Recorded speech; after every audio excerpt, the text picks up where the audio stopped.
Hi there, and welcome to The Defender, Wisconsin's environmental podcast. I'm Amy Barrilleaux. The Defender is powered by Clean Wisconsin, your environmental voice since 1970. It might go without saying, but it's not great to live next to a gas-burning power plant. When methane is burned, it releases a pretty long list of bad chemicals, including nitrogen oxides, particulate matter, sulfur dioxide, and more. And methane itself has 80 times the climate warming potential of carbon over a 20-year time span, making it an extremely potent greenhouse gas. It's no wonder communities across Wisconsin are starting to push back when energy utilities come to town with big plans for big gas plants. But how do you turn opposition into victory? Maybe a first step is finding out you're not alone. One of the most important moments in my process was when I came and met with the attorneys at Clean Wisconsin, and there were like four of us fighting this gas plant at the time, and we found out that wasn't true. We weren't alone. Other people were in this fight. In this episode, I talk with the mayor of Superior, Wisconsin about the long journey to defeat the Nemadji Trail Energy Center against the biggest odds. That's right now on The Defender.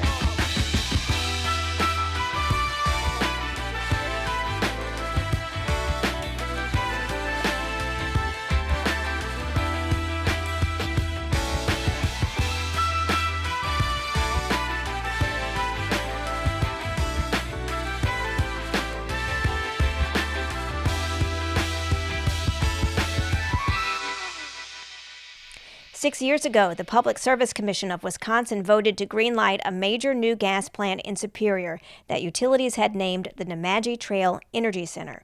Sounds pretty nice. It would sit on a bluff overlooking the Nemadji River.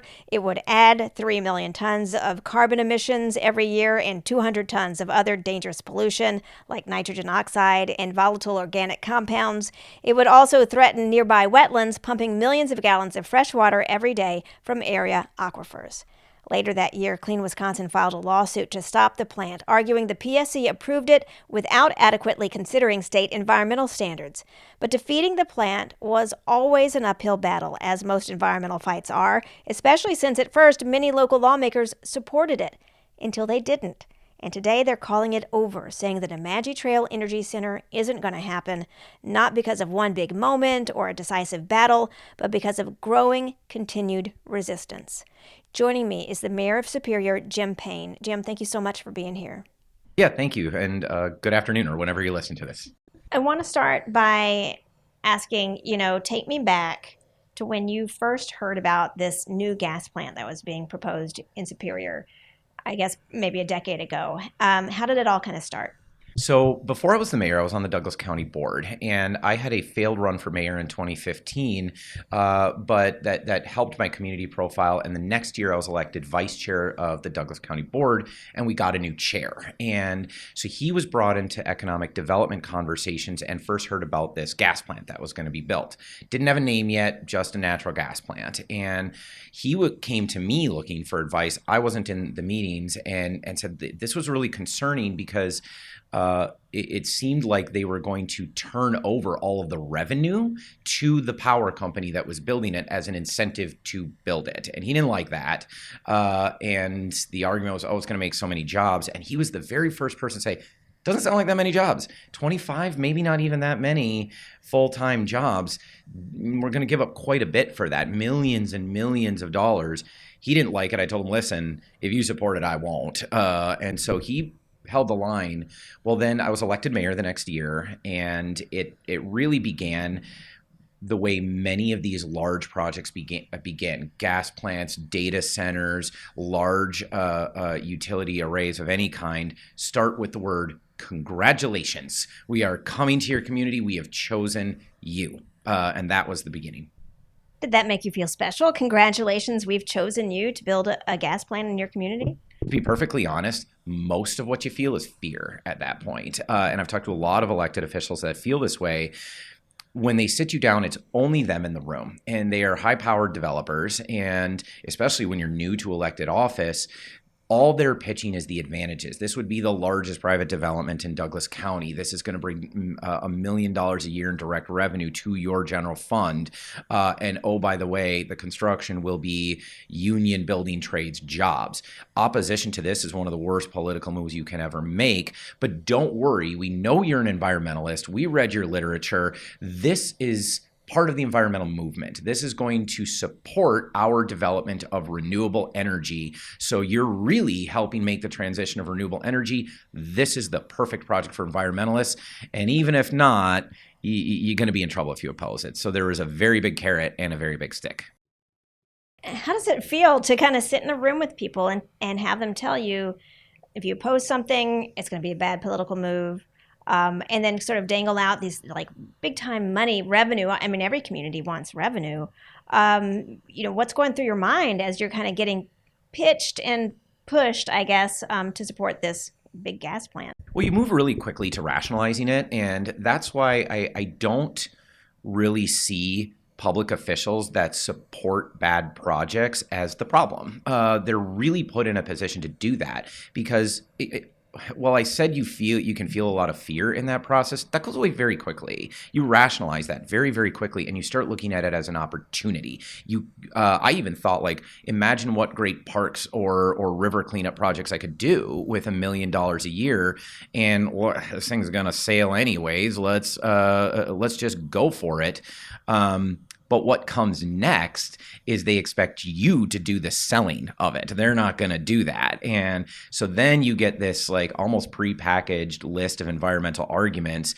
And then you find yourself saying them. It happens very quickly. So this project starts getting talked about, about 10 years ago. At some point, Clean Wisconsin got involved and filed suit to stop the gas plant. When did the community, I guess, start to think, hey, maybe this isn't what we want? Or how did that process kind of play out? That process was as long as the entire story. So the answer is right away, because this requires approval from the Public Service Commission of Wisconsin, and that means public hearings. So what happens is I did my duty, and I went and I testified for it with all the talking points I was given. That's a little embarrassing to say now, but I think I was doing that in good faith. I was given information by who I believed were experts, and it made sense, and I believed it. What was unsettling, though, is that other folks that were very real environmentalists, part of a movement that I've been a part of since I was a child, were arguing pretty vociferously against it. And then it just stops. It gets held up in the permitting process for a long time, enough time for the presidential administration to change. And then a couple of pretty bold staffers at the EPA out of Chicago started objecting, made a formal objection, which really does not happen in the federal process. And so that's when I was like, okay, Joe Biden's EPA has a problem with this. I look around and I see folks like Clean Wisconsin, Sierra Club, a number of organizations in Minnesota, and every environmentalist I personally know is opposed to this. And it occurs to me, I haven't talked to any of them. I haven't asked any of those experts why. So when you started thinking, okay, maybe I don't know enough about what this gas plant means for our environment, how did you start kind of finding out that this was going to be not the great thing, not the environmentally friendly project that developers were claiming? There was actually one very big movement, and I'm glad it happened, because remember, this was a two-state process. This is Minnesota Power is building a gas plant in Wisconsin, and it's in partnership with Barrilleaux Power in Wisconsin. And so they had to get through Minnesota's approval process as well. And it was really interesting because the argument that environmental groups made in Minnesota was that Minnesota Power does not need this energy. They do not need 500 megawatts of new power. They certainly don't need fossil fuel power of that magnitude. Minnesota Power is one of the most rapidly developing renewable grids in the country. So that was the argument they made. And obviously the utility was like, absolutely we do. They're wrong. They don't know what they're talking about. And then as soon as they got that approval, Minnesota Power sold most of its stake in the project to Basin Electric out of South Dakota. And that's where I was like, they lied. They lied about the need for the power. And so then it was like, what else weren't they telling the truth about? And if this is power for North Dakota, South Dakota, Montana, possibly as far south as New Mexico. What is this plant really about? And so that's what led me to, I think Clean Wisconsin was the first call I made. And I was like, do you want to just give me an hour and tell me what you think about this and what are the arguments against it? And then it wasn't so much that they were not telling the truth about that. They weren't telling the truth about almost any part of the project. It was deeply disturbing how many things were so completely wrong from the actual pitch that I had made. Probably the most egregious, to the point that it's almost funny, is they're like, listen, this is the perfect site because it's already an industrial area. Well, okay, so what do you need from us? We need you to make it an industrial area. We need you to change the zoning. What's the zoning now? It's residential. And I'm like, you're going to put it in a neighborhood? They're like, it's not a neighborhood. There's no neighborhood there. So I went there. I mean, this is my town. I went there. It's a house across the street. Across the street. It was adjacent to an active cemetery. People were still having funerals there. It was adjacent next to an indigenous mass grave. It was adjacent to the Nemadji River on an unstable bluff that the EPA had already condemned. FEMA had already been buying houses in this place that was not a neighborhood to remove them because the bluff was so unstable, but they're going to put a massive gas plant on it. So one by one, every argument started falling apart. If I could backtrack just a bit, the county board chairman that originally helped resist this, his first argument was about the water. He said there's no way the aquifer could support this. And he ended up being right. They still deny it to this day. But he was right. And it's the only thing the DNR ever denied in that entire process. So you went from supporting this project to kind of looking down into the facts, trying to really figure out, okay, what does this project really mean? And then finding out some stuff that was alarming. But I think not everybody would do that. Not everybody would go from supporting something publicly to saying, hey, I was wrong. What made you, I guess, kind of set the pride aside of what you had publicly supported to say, no, I can't do this anymore? I didn't. My wife did. My wife served on the city council at the time and represented the district where this would be built. And she had supported it too at the beginning, but she'd done a lot of work in the intervening time. Again, the federal process holding this up bought us the time we needed to convert. So she looked at we also had a massive oil refinery explosion during that intervening time. These things cause you to ask questions. And so she started saying things like, the highway that rolls through my neighborhood, polluting the neighborhood and decreasing safety, I wasn't here when that was built. I couldn't stop that. The refinery, I wasn't here when that was built. I couldn't stop that. But I'm here now. I can do something about this. And she reminded me of something I often say to candidates. How do you want to lose your election? We know you want to win, but how do you want to lose? Do you want to lose it being somebody else, because you might, or do you want to lose it being who you are and fighting for what you actually believe? And so then we started having conversations. Is this worth losing an election over? And at the end of the day, it seemed like it was. So then she started doing much more aggressive research than I was ever able to do, and she became one of the leading voices against it.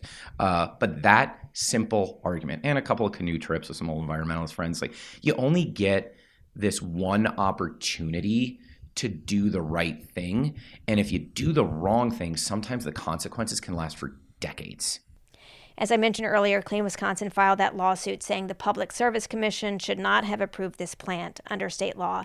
And those legal fights can be really hard to win, but they can, as happened here, slow things down, make it harder, I guess, for a project to move forward quickly.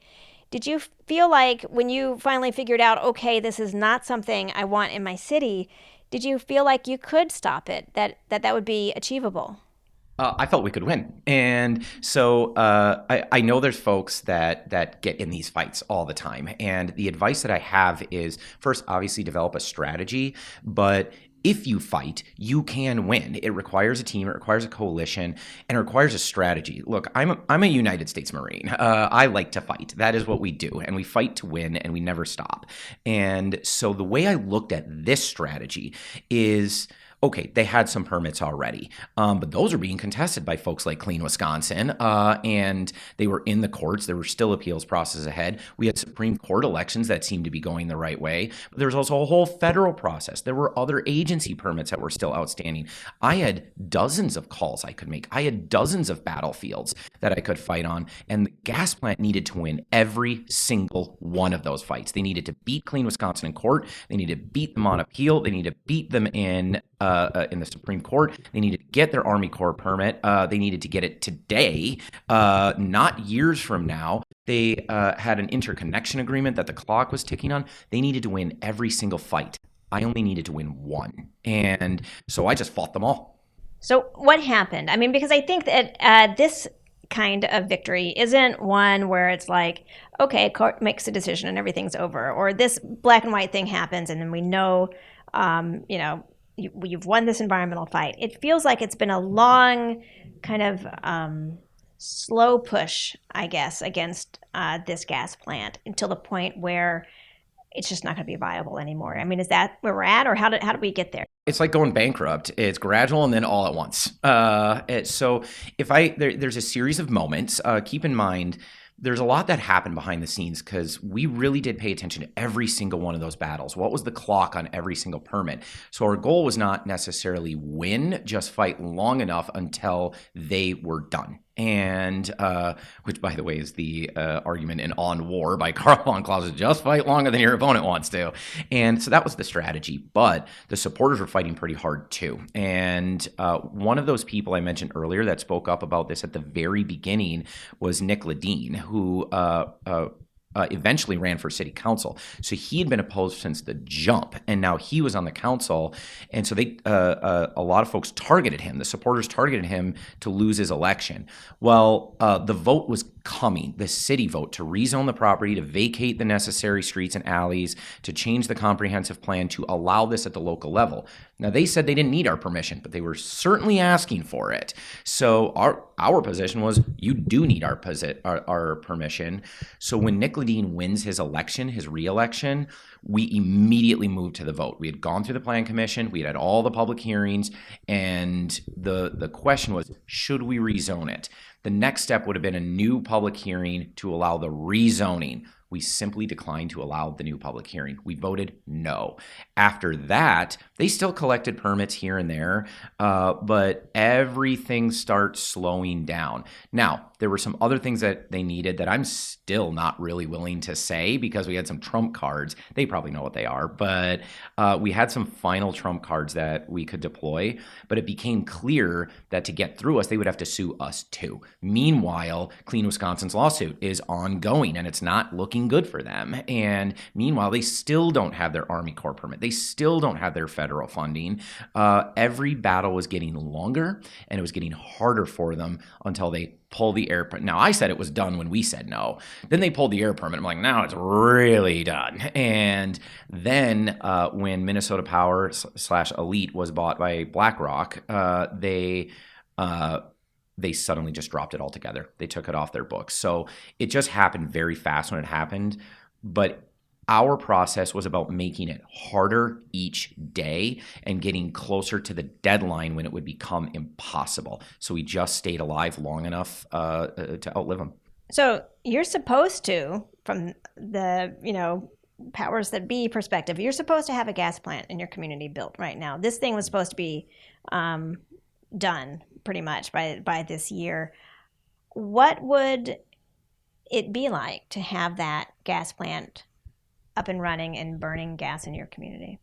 At the risk of sounding hyperbolic, I think it would have collapsed into the river and exploded. So there were a lot of risks here, and it would have been a serious threat on multiple levels. Let's start with, it's ugly and it's uncomfortable to have these things in neighborhoods. They're loud, they're bright, and they look really bad in what is otherwise a fairly pristine wooded neighborhood on a river.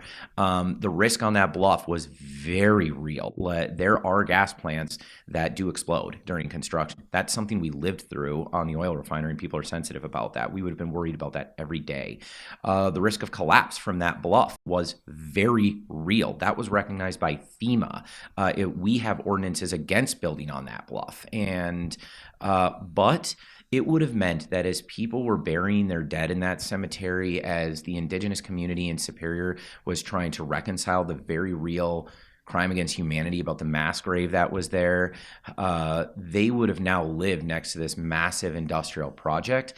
And maybe this is not the point to end on, but our utility rates would have gone up. We have some of the highest utility rates in the state of Wisconsin because we have the only private water system in the state of Wisconsin. They go up every single cycle, and that was the most offensive part of this entire thing. They expected us to pay for it. They said that they were investing in this community. They weren't. They were extracting from our community. We had to pay for it. They would then sell the product in places that weren't Superior and take all of the profits, and they weren't going to return anything to us. The utility reimbursement that comes in the state of Wisconsin comes from the state of Wisconsin. They didn't pay any taxes. So it would have been more expensive for the whole city. It would have been ugly. The neighborhood would have meaningfully declined. Our health would have been at serious risk, and we would have been constantly waiting for the next industrial disaster. What does it feel like now to be here